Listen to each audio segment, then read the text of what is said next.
Mais um passo importantíssimo para a reforma de São Januário, divulgado nesta manhã de quarta-feira no Diário Oficial do Rio de Janeiro.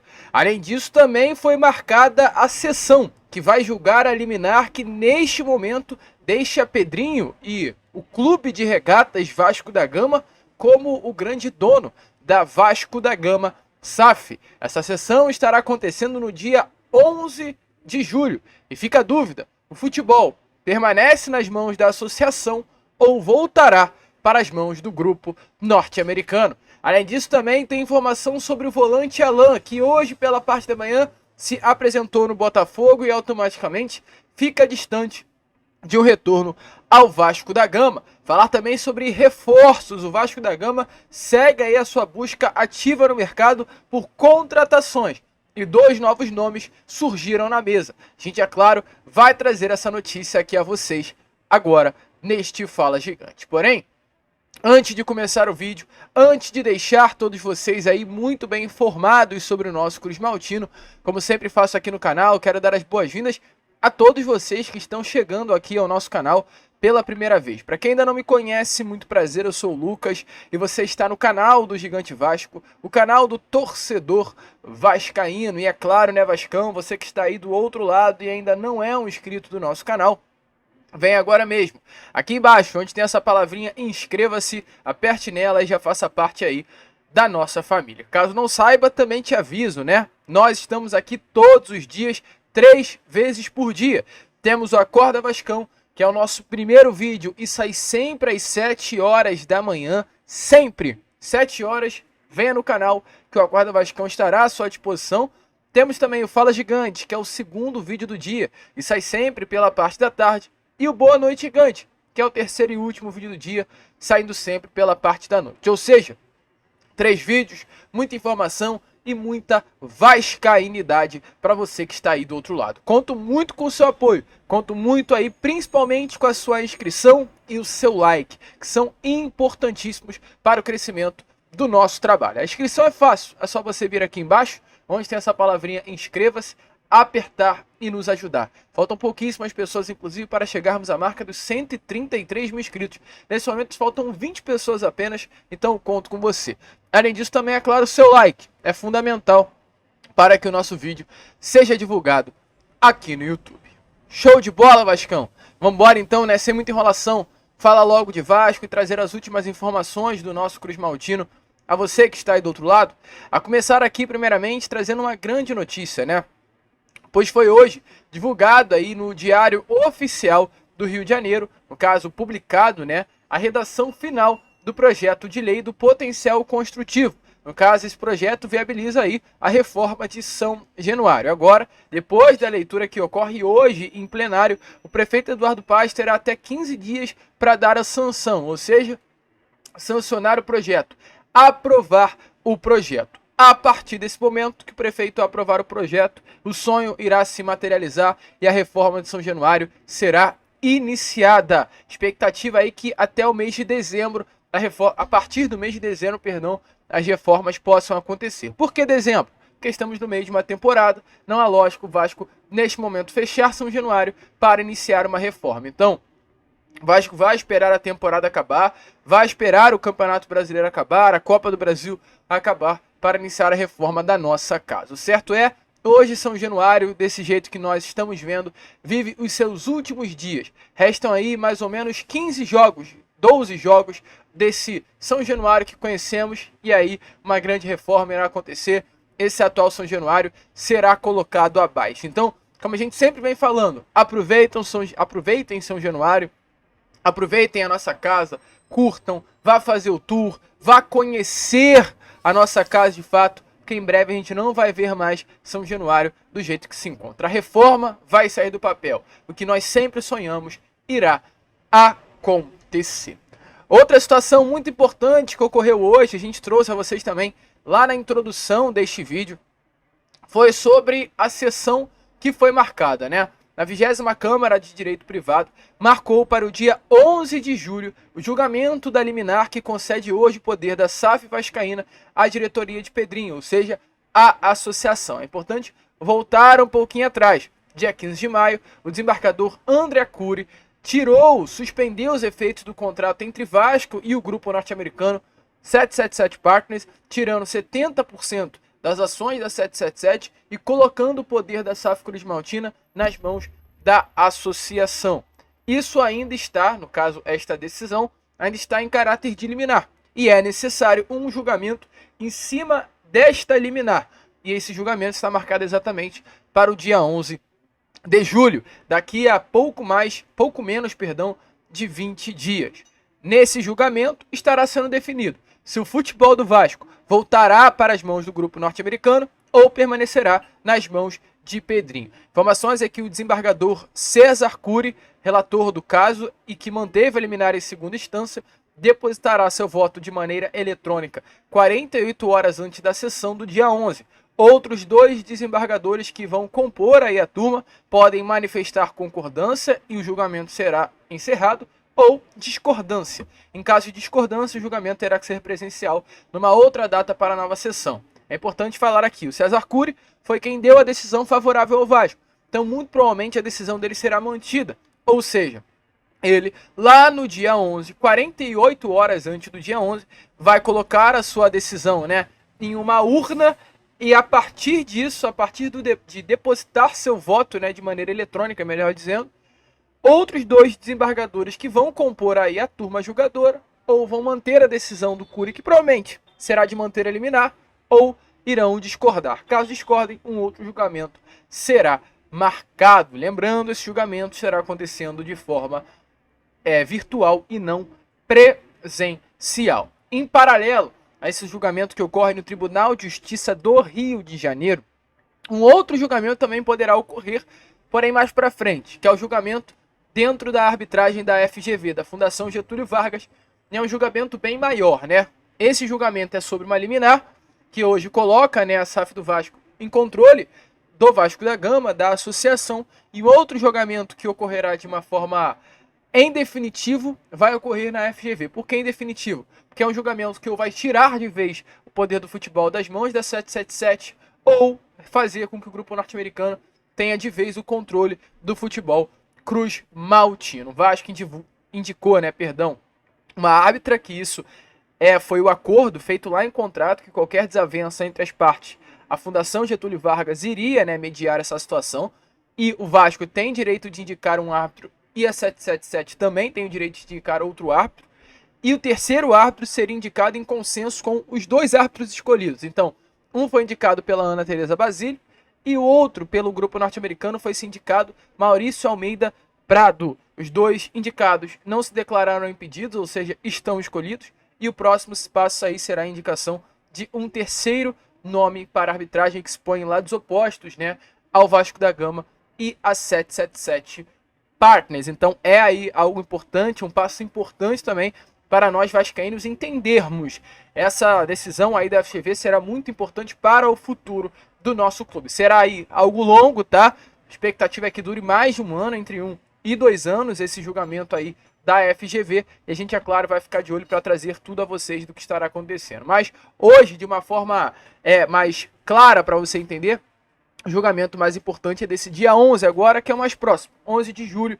Fiquem ligados que muito provavelmente não, no dia 11 a gente vai saber se o futebol vai voltar para as mãos do grupo norte-americano ou permanecerá nas mãos de Pedrinho e de sua diretoria. Acho que pouquíssimas são as pessoas que nesse momento querem que o futebol retorne para as mãos da 777 Partners. Ficou nítido aí, ainda mais depois da entrevista ontem do Emiliano Dias, que a pior das coisas que poderia ter acontecido com o Vasco da Gama foi esse grupo norte-americano comandar o nosso futebol durante esses últimos 1 ano e meio. Show, Vascão! E olha, a situação com a 777 é uma situação tão louca, que ontem a gente teve a informação que está aqui no Rio de Janeiro, os empresários do Payet, O Vasco, infelizmente, deve ao Payet. Isso foi algo relatado e confirmado pelo próprio Pedrinho numa entrevista que ele deu na Câmara Municipal do Rio de Janeiro, após ter se confirmada aí, a reforma de São Januário. Ele diz, que a SAF está quebrada. Ele ainda fala que tem gente preocupada com o aporte e ainda prossegue: a SAF está quebrada, eu já sabia que isso aconteceria, por isso entrei com a liminar. Ele ainda diz sobre a dívida com o Payet. E sobre isso ele até fala: a dívida com o Payet é de março, não fui eu que fiz. A SAF foi criada justamente para dar estabilidade por meio de uma empresa que seja saudável financeiramente e que passe saúde financeira pelo clube. Isso não aconteceu. Ele ainda prossegue: as luvas estão atrasadas desde o ano passado. Já estamos estruturando financeiramente o clube. Então, assim, o Pedrinho revela que há dívidas com o Payet, e exatamente por esse motivo os empresários do Payet nesse momento estão aqui no Rio de Janeiro para negociar essas dívidas e os valores de comissão que também estão atrasados, algo em torno de 2,5 milhões de reais, com o atual presidente do Vasco da Gama. Existe uma grande possibilidade, sim, para que haja um parcelamento. É uma boa vantagem, inclusive, das pessoas que hoje cercam a carreira do Payet para que isso aconteça. E ó, só para te adiantar, não ocorreu nenhum tipo de interesse de saída do jogador, mesmo diante desse atraso salarial. E vem até sendo ventilado nos bastidores do nosso Caldeirão que até uma possibilidade de renovação contratual por mais 2 anos. O contrato do Payet com o Vasco vai até o meio do ano que vem, e o Vasco pode estar aí querendo, né, uma renovação por mais 2 anos com o jogador. Até porque um dos pedidos do Felipe Coutinho, né, para sua vinda ao Vasco da Gama, uma das exigências colocadas à mesa, era jogar com o Dimitri Payet no Vasco e a permanência do camisa 10 francês. Então hoje, internamente, o Vasco vem entendendo e costurando aí a possibilidade de uma renovação contratual. Show, torcedor, então? Importante aí para você ficar ligado, importante para você entender o contexto do nosso Vasco da Gama. E é até bom, né, porque a gente vê que havia salários atrasados, há luvas atrasadas, há comissão atrasadas, né, comissões atrasadas, porque não é apenas do Payet, é de vários outros aí que também, a cada dia que passa, a gente fica sabendo. Há clubes que não recebem, o Corinthians cobrando 8 milhões e 700 mil reais do Vasco, é o Atlético Paranaense cobrando 1,5 milhão de reais do Vasco. Então o Vasco hoje é um clube que está devendo muitos empresários, muitos jogadores, muitos clubes. E isso por uma culpa do grupo norte-americano. Então é bom a gente entender todo esse cenário, até para saber que lá no dia 11 de julho vai ser muito difícil da 777 recuperar o futebol do Vasco da Gama. Essa decisão que hoje está em caráter de liminar, que deixa o futebol nas mãos do Vasco, é muito provável que permaneça, porque não há mais força do grupo norte-americano permanecer com o futebol aqui no Vasco, mediante a tudo que está acontecendo. Há tanta vergonha, há tanta coisa negativa, há tanta dívida, há tanta promessa que não foi cumprida. A promessa foi, como o Pedrinho disse, né? Era de ter uma estabilidade financeira no futebol com o grupo norte-americano, o que nunca foi cumprido. E um dos grandes erros, inclusive, né, da 777 aqui no Vasco, foi sobre Alan, um nome que queria voltar, um nome que Pedrinho colocou na mesa do Lúcio, mas um nome que o Vasco da Gama não contratou. E havia, sim, uma expectativa nestas últimas horas de que o Alan pudesse vir a vestir a camisa do Vasco. Isso internamente surgiu, sim, com uma grande possibilidade. Mas hoje a informação que eu tenho aqui a trazer a vocês, e até infelizmente, né, é que o Alan se apresentou no Botafogo, no Espaço Lonier, local onde o Botafogo treina. O Alan se apresentou nesta manhã de quarta-feira. Realizou aí os exames médicos, etapa rotineira de novos contratados. E a expectativa é que o quanto antes o Alan possa vir a ser anunciado oficialmente com mais novo reforço do clube carioca. O contrato aí do Alan com o Botafogo começa a partir do dia 1º de julho, então se abre hoje uma contagem regressiva aí para o anúncio oficial do cria das categorias de base do Vasco da Gama, revelado pelo clube em 2011, campeão da Copa do Brasil, que poderia estar voltando para casa, atuando ao lado do seu grande amigo Felipe Coutinho, agora, né, fechando com o rival carioca por conta de erros dessa gestão muito amadora da 777 Partners. Hoje, a chance que o acordo entre Alan e Botafogo seja quebrado, meu amigo torcedor, infelizmente é praticamente zero. Fontes ouvidas aí pela reportagem do jornal O Globo, nesta manhã de quarta-feira, indicam que não há nenhum temor que o volante vista a camisa do Vasco da Gama. A confiança, sim, nesse momento, se mantém no acordo estabelecido e na palavra do volante de 33 anos de idade. É triste, é chato, mas é a realidade. Erros, meu amigo, no futebol podem causar coisas como essa. No futebol não se erra. Futebol profissional não é futebol amador, como esse grupo norte-americano achava que era. Futebol profissional é sério. Futebol profissional, qualquer erro causa isso daí que está acontecendo dentro do Vasco da Gama. Perderam um baita de um atleta, perderam um baita de reforço. Um jogador cria daqui que vai reforçar um rival. E vai jogar muita bola, porque o Alan é craque. É jogador de seleção brasileira, é jogador de Everton, um clube grande, Premier League, é jogador de Napoli. Esse é Alan, que vai vestir a camisa de um dos grandes rivais do Vasco da Gama. É chato falar coisas como essa, mas infelizmente é a realidade. E o Vasco, enquanto isso, segue aí observando o mercado, né? E ontem a gente teve duas informações que, é claro, iremos trazer aqui a vocês neste boa noite, Fala Gigante, né? Mas antes, porém, de falar sobre esses dois nomes, quero trocar uma ideia rapidinha aqui com vocês sobre como o Pedrinho vai agir nessa janela de transferências. Pedrinho tem como objetivo, nesse momento, atacar o mercado e, principalmente, trazer jogadores grandes para o Vasco, identificados com o Vasco, que conheçam o Vasco. Então, nomes como Souza, como Teixeira, como Coutinho, são nomes identificados. O desejo, sim, que havia por Alan é por conta da identificação e pela bola que ele joga. O desejo por Thales Magno é por conta da identificação, por uma oportunidade e pela bola que ele joga. Mas não é somente desses grandes jogadores que o Vasco da Gama fará uma janela de transferências. Até porque é difícil pagar altos valores por muitos jogadores. O Vasco não tem essa saúde financeira hoje para fazer essas loucuras. O André Ramalho é mais um grande atleta que não é identificado com o Vasco, mas é um baita jogador que também tem grande chance de chegar. Mas o Vasco também vai atacar jogadores de menor investimento. Jogadores que possam chegar, ajudar, mas que não seja necessário, né, gastar altas cifras para se ter atletas desse porte dentro do elenco. E ontem surgiu alguns nomes que a gente, é claro, vai trazer aqui a vocês agora, neste Fala Gigante. Um nome que surgiu ontem, torcedor vascaíno, inclusive um zagueiro, tá? Foi um nome que já circulou aqui nos bastidores de São Januário, numa Série B, inclusive. Na Série B de 2021, salvo engano, ou de 2022, o nome do Lucas Oliveira foi um nome que chegou a ganhar força no Vasco da Gama. O Lucas Oliveira é um jogador, assim, jovem, tá? Entre aspas, vive-se hoje, no que se diz no mundo do futebol, um momento que seria o auge de cada atleta, pois ele performa ainda bem fisicamente, está no momento mais maduro na carreira, de 28 anos de idade. É um atleta que chegou ao Cruzeiro e na Série B jogou muita bola, foi um dos grandes destaques, inclusive, do Cruzeiro em 2022, com 49 jogos. Ele chega ao Cruzeiro após uma temporada de destaque do Atlético Goianiense, foi exatamente aí que o Vasco tentou a sua contratação. O Cruzeiro sobe em 22, ele permanece em 23 com a camisa do Cruzeiro, atua em 30 partidas na Série A do Brasileirão, e pelo destaque que teve, inclusive, no Cruzeiro, o Real Valladolid, que é um clube do Ronaldo Fenômeno também, à época o Ronaldo tinha o Cruzeiro e também tinha o Valladolid, fez a contratação do Lucas Oliveira. O Valladolid hoje tem como técnico Paulo Pezzolano, que treinou o Lucas Oliveira no Cruzeiro. Então foi até um pedido pessoal do próprio Pezzolano a ida do Lucas Oliveira ao Valladolid. O Ronaldo entendeu que era um bom jogador para compor aí o clube espanhol nessa temporada de 2024. Então ele, no início desse ano, foi para o Real Valladolid, tem um contrato com o Valladolid até agora, ao meio de 2024. Em 4 meses só no clube espanhol, Lucas Oliveira jogou, tá? Lucas Oliveira tem 11 partidas com a camisa do Valladolid, o que é muita coisa. Ele terminou o campeonato espanhol sendo titular do clube.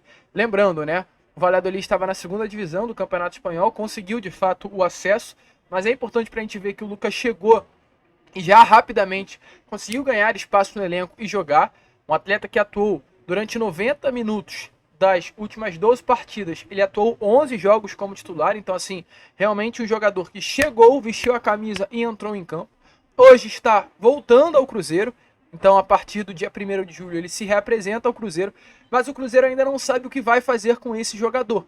Se vai utilizar dentro do grupo, se vai emprestar a um outro clube novamente, se vai vender o Lucas Oliveira, ainda há uma dúvida com relação a esse atleta. Tem a informação que temos, que o canal Na Torcida Vascaína inclusive trouxe ontem, é que o Lucas Oliveira é um nome que hoje está no radar, é um nome que o Vasco monitora.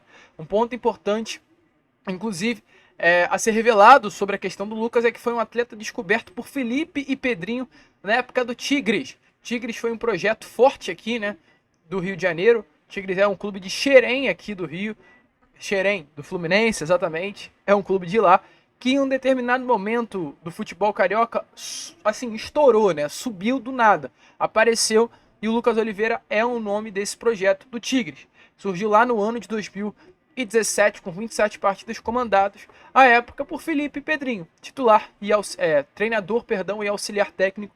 Primeiro momento e o único que os dois trabalharam juntos na beirada do campo, Lucas Oliveira era um nome desses dois profissionais. Então, nome de amizade, um nome que Pedrinho e Felipe gostam, conhecem, sabem da qualidade. Isso pode ser um fator importante aí para a chegada do mesmo. Sem futuro definido no Cruzeiro, o Vasco monitora a situação. Bom nome, torcedor. Deixa aí a sua opinião aí no Vasco da Gama, torcedor vascaíno. A gente fica por aqui. Esse foi o nosso Fala Gigante. Apenas, né, o segundo vídeo desta quarta-feira. Já já aí, é claro, estaremos de volta com o nosso Boa Noite Gigante. Hoje um pouquinho mais cedo, tá? Hoje o Boa Noite Gigante deve sair por volta das 6h30, no máximo 7 horas da noite, porque como tem jogo, né, a gente traz o Boa Noite Gigante mais cedo e a gente vai fazer um pós-jogo rapidinho por volta das 11h40, 11h50. E aí, acorda Vascão 7 horas, tudo normal, como todos vocês já sabem aí. Fechado? Vamos que vamos, então, se inscrevam, compartilhem, ajudem o nosso crescimento, façam com que cada vez mais pessoas possam ter acesso aqui ao nosso conteúdo, se inscrevam no nosso canal e, como é claro, a gente sempre fala aqui, saudações vascaínas.